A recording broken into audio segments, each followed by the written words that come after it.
You know, one of the biggest problems really for Meghan Markle was the fact that she was accused of all sorts of things while being a member, for a very short period at least, of the British monarchy.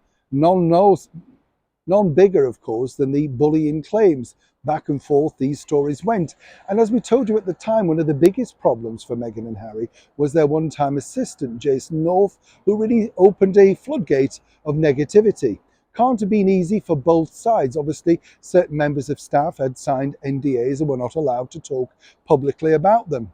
And again, you know, when you see these latest documentaries like the one in Australia, they don't really shine a light onto the actual personality of perhaps Meghan or Harry, do they? It's always really about, you know, old films, footage, and what a nice person they were originally.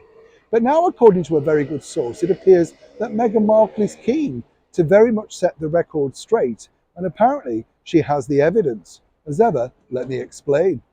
Hi, good morning. Neil Sean here. Nice to see you. I hope you're keeping well today. And whatever you're doing, fine and dandy, as I often say here on the show. What I find fascinating as well is that the lovely comments about the Princess Royal, Princess Anne, over that latest video that we posted. What a woman, eh? I mean, truly, just speaks common sense, doesn't believe in wokery, doesn't believe in slimmed down monarchy, says it as it is. And I think everybody truly likes the Princess Royal for that.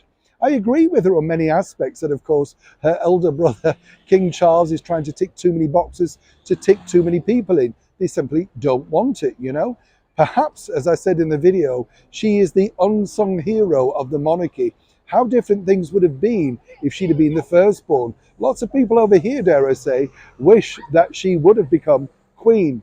Again, though, I wonder as well, because we're being a little unfair towards King Charles. Everybody's allowed their own personality and their own direction. So I truly wish him well in his brand new endeavours to be the ruler of the United Kingdom, the Commonwealth, England, Ireland, Scotland and Wales, and of course across the world. So many people look towards the monarchy, don't they? Now, of course, the bigger problem, as I said to you before about Meghan, was simply this. There were so many imagery dents, were there not, in her sort of arsenal, as it were, none bigger than the bullying claims that emerged after a very short stint of time while she was part of the British monarchy. It already started about the claim, didn't it, that whatever Meghan wants, Meghan gets, that type of thing. Tiara Gate, remember that? And it can't have been very easy, can it, for our late and beautiful monarch, Her Majesty the Queen, battling all of these things towards the end of her life. Obviously, she would have known exactly how ill she was and all that sort of stuff. But now, according to a very good source, Meghan is sick to the back teeth of this particular story, and possibly rightly so. What's more interesting is there's an element that she feels could prove the fact that, in particular regarding to the Princess of Wales, to many people still known around the world as Kate Middleton, I know, baffling, but they do.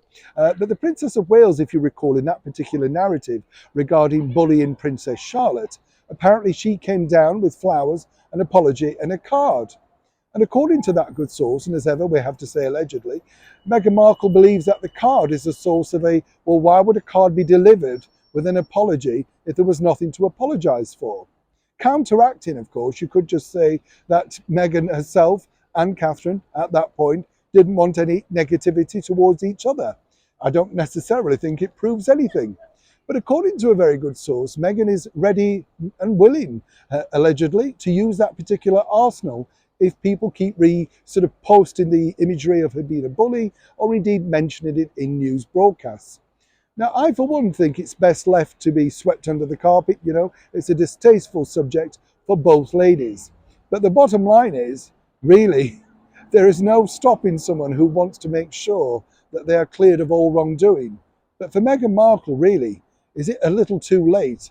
And more importantly, would it really only be Catherine that she could cite? Would there not be other staff members? And as Meghan's found out recently, you have to be very careful what you decide to unload, because so many people come out saying, actually, that's simply not true. It's a developing story. When I know more, you'll know more. Neil Sean in the very heart of London.